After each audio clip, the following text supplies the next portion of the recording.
Good afternoon, everybody. Welcome back in to the world stage. I can't stop smiling. I am so excited that you've all joined us for what is sure to be such an amazing afternoon of live music. And I have to say, I think it's always a pleasure and such an honor when we've got, and I think you'll agree, some of the most talented musicians on this ship throughout Deck 5 playing.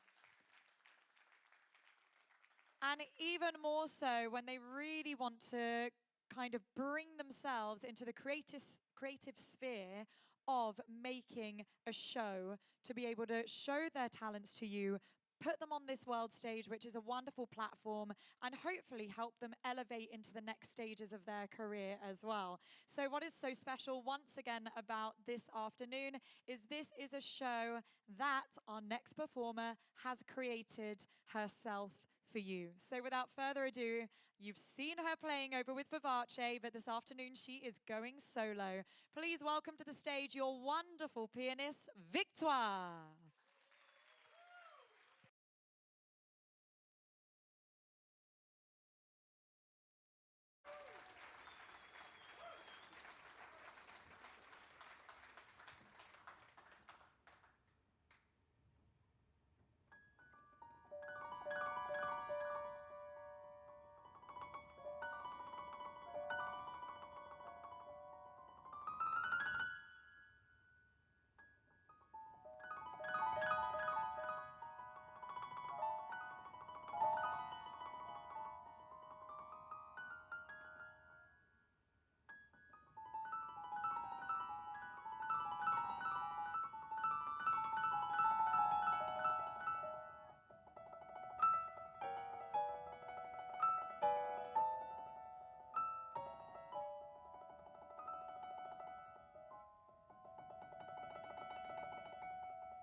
Thank you. Good afternoon, everyone. First of all, thank you so much for being here. And you're probably wondering, what is this whole Colors of Music show she's telling us all about? So for me, really, this show is an invitation for you to walk into my internal world, I would say. And I just performed for you a very beautiful piece by Franz Liszt called St. Francis of Assisi, the Sermon to the Birds. And of course, while there's definitely a religious tone to this work, I've always found that it also had something so evocative. And for me, it always reminded me of nature, and mountains, and the sense of peace you can feel on top of those mountains. And Colors of Music actually is a very personal title for me, because all the artwork that you've seen so far play during this performance of my piece actually are all painted by me. They're all watercolor paintings, and they're all inspired by this piece that I just played for you, Franz Liszt, because I have something that is called synesthesia. I'm not sure if all of you are familiar what it is. Okay, great. I get to tell you what it is. So synesthesia is a very interesting phenomenon that happens in the brain of certain people where they associate two senses at the same time. So for example, we have a very famous French writer called Marcel Proust, who always said that the smell of pastries reminded him of his childhood, the Madeleines. And this is actually synesthesia. So for some people, they might see something and then they might, be reminded of a smell. But it also works for any type of senses. So for me, with music, well, when I play music, I see colors and I see landscapes. And then when I play this music or I hear this music, I can really vividly see these colors. And for me, all of Franz Liszt is green. This whole piece is verdoyant and green and generous and lush. And very famously, one of the most famous composer who had the same gift, as I had, is called Alexander Scriabin. And for him, for example, he would hear an A, and every time he would feel and see red. So quite interesting. Do any of you feel similar to this? Maybe we have people with, oh yeah, see? I'm sure there's always a few people who have that. I wonder what yours is. I wish I could go down with the mic, but you'll have to tell me after the show. And, when we talk about colors, they always have extremely important relationships to us, right? Colors always signify a feeling, an emotion. And, while a lot of people say that for them, love is red, I agree, passion is red. But I think true love is serene, and true love is like the sky. It's blue, so I hope that you're in the mood to feel a little bit blue now.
Thank you. And I think quite a few of you might have recognized the beautiful song, The Man I Love. So it's dedicated to all of you ladies in the room. If you have a man that you love, this is in honor of that.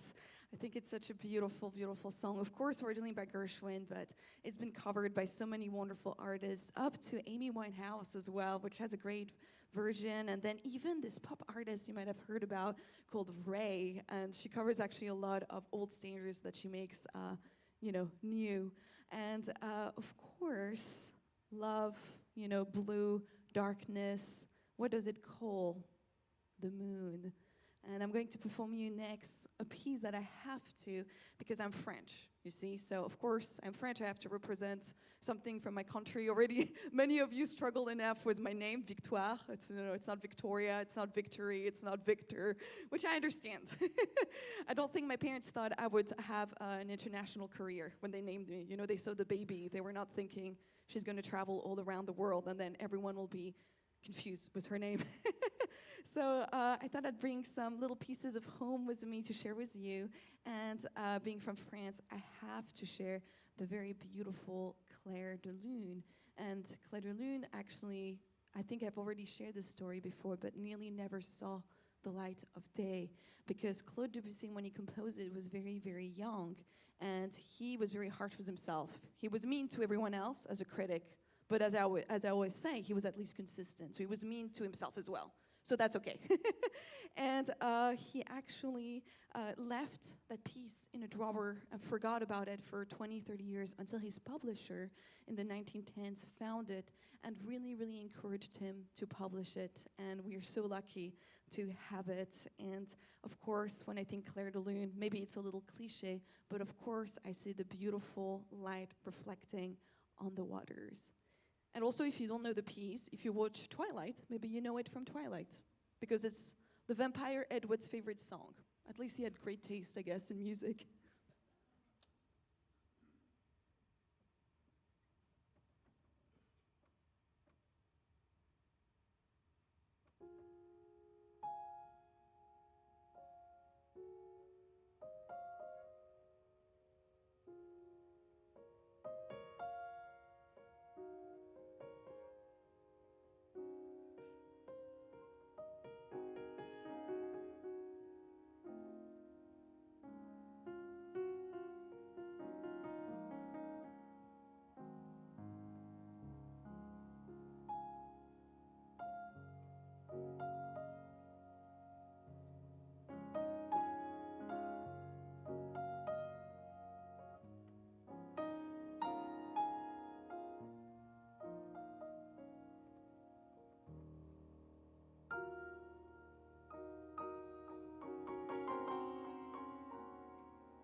Thank you. Oof. Got a bit hot here. Thank you. Wait, the show is not done. Thank you so much. Whew, always gets my heart a little bit beating. This is like the afternoon cardio, you know. But, you know, this was the third movement of the Moonlight Sonata by Beethoven. And I love putting these two works, Clair de Lune, which, of course, if you're not familiar with French, I don't expect you all to be bilingual. I mean, maybe I do, but means moonlight, or, you know, it's the reflection of the light on the waters. But we all know that everything like the moon has a darker side, right? And we really see it in this Moonlight Sonata where, you know, we all know the very famous. And then the third movement just ends up like this. And it makes sense because actually Ludwig van Beethoven, when he composed this, dedicated it to Julia. And he was very, very in love with this young girl. And she kind of had promised him to marry him. They didn't end up getting married because he was not enough of a great status. And I think, you know, in life we can all relate of this feeling of, you know, this impending doom where you can feel that you're losing the one love that you have, and it makes you feel maybe a little bit anxious, like you're trapped in a forest. That's definitely what I feel when I play this. You know, this is this passion, and you're trying to go forward, and you're still lost in your emotions and in the forest of life. But let's do something a little bit more romantic. You know, we have to. Not because I'm French. I know it's a stereotype. I know it's stereotypical, right? You know, when I lived in France, I didn't know that everyone says, oh, the French are so romantic. And I was like, really? I mean, I want to meet them. Okay. So I still haven't found a lot of romantic French people. If you find them, you know, let me know so I can meet them and to know what it's like. But my boyfriend tells me I'm logical, so not romantic. So you can do what you must with this info. But you know this little tune.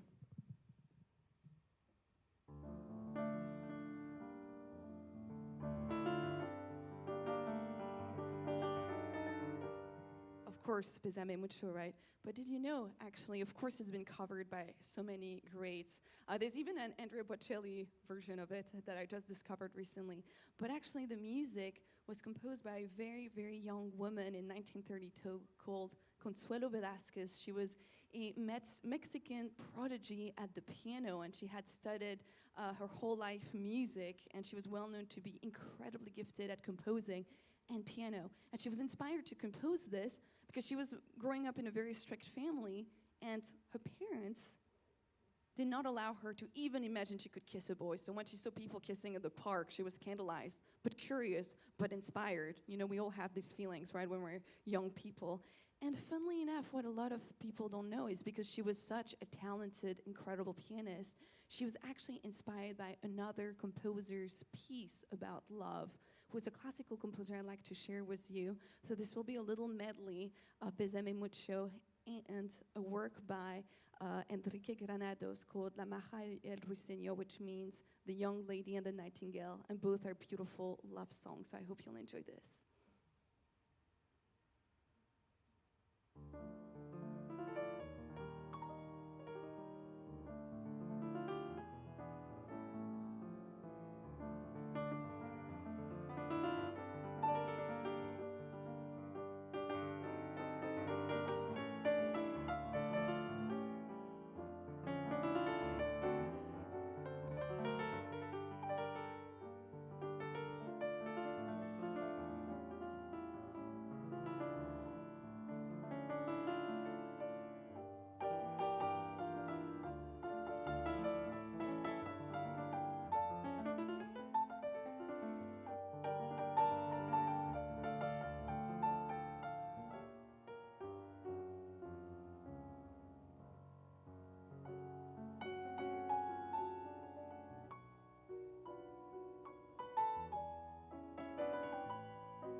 Thank you.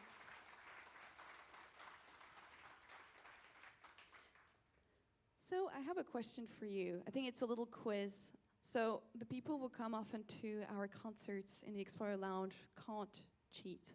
So you can't give the answer. So if I ask you what would be the composer, classical composer, would have had such a blast on the ship, he would have probably become funds withstanding, but ideally, in a perfect world, he would have probably been a 4-star mariner. Who would it be? I'm going to give you a few hints. He loved good food. He loved drinking. He loved partying. He loved live music. He loved improvising on the spot. He was the first freelance musician. And sadly, he also loved gambling. Yes, great. That is him. So in his honor, obviously, I have to play something. But this is not your usual Mozart. This is, imagine modern day Mozart walking around the ship. He probably, it's probably 11 p.m. He has already used all of his money at the at the casino, and he sits down at the ocean bar and he observes. Maybe he's listening to our friends in the Dam Band. Maybe he's listening to the Ocean Band. And then he goes to the piano. What would happen?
Of course, this was a little improvisation of the Blue Rondo à la Turk by Mozart. I hope to wish and imagine he would have actually laughed and enjoyed it. Of course, anyone else in the classical music industry would probably like, oh no, Mozart, what have we done to him?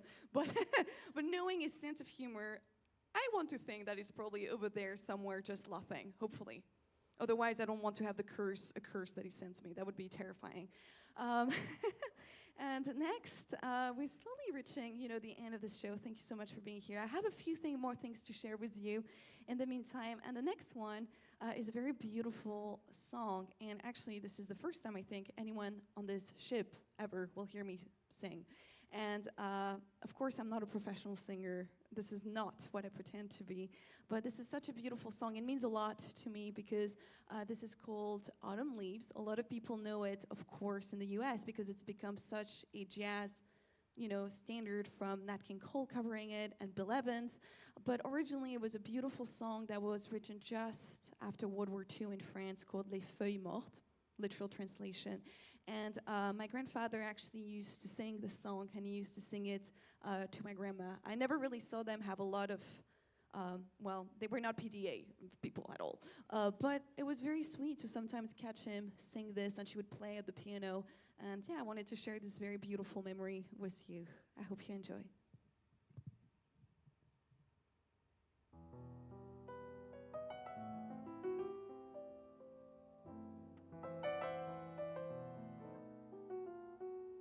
C'est une chanson qui nous ressemble, toi qui m'aimais et je t'aimais.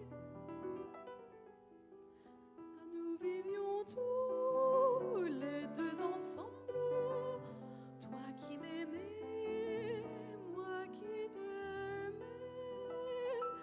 Mais la vie c'est pas ceux qui s'aiment tout doucement, sans faire de bruit. Et la mer efface le sable, les pas des amants désunis. The falling leaves drift by my window, the autumn leaves of red and gold. I see your lips, the summer kisses, the sunburned hand I used to hold. Since you went away, the days grow old, and soon I'll hear old winter song. But I miss you, most adored, my darling, when autumn leaves start to fall.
Thank you.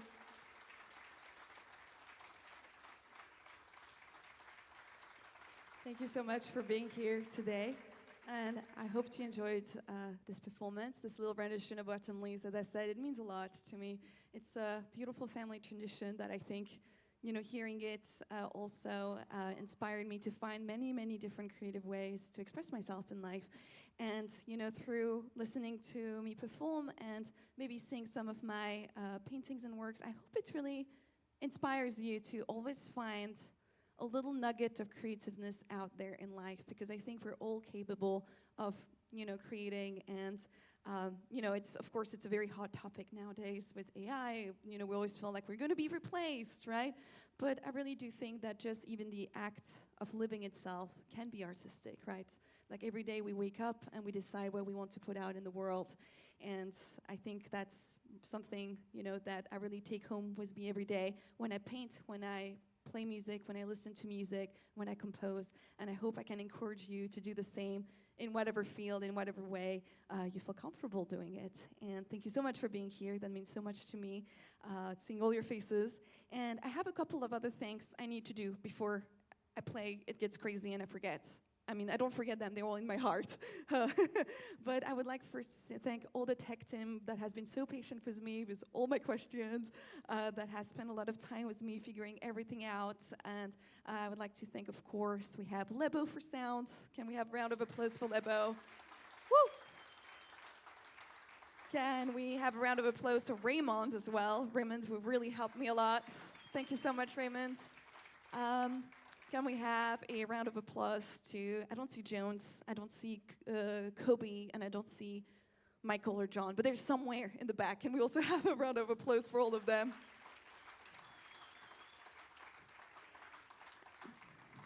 And of course, I'd like to thank my wonderful, wonderful entertainment director and friend, Freddie, who always believed in me so much, and I wouldn't be here if it was not for, his blind trust. He didn't know what he was going to see. He didn't know what the show was going to be like. So I think that's really a good sign from your boss, So thank you so much, Freddie. Can we have a round of applause? And of course, Claire, a wonderful cruise and travel director. Sorry, this is very long. And of course, all of you, thank you so much. And on that note, I will leave you with one more little medley of popular French songs, popular songs. You might hear some Beatles, you might hear some Gershwin, you might hear some French songs. You'll see. I hope you like it. Have a wonderful day, everyone.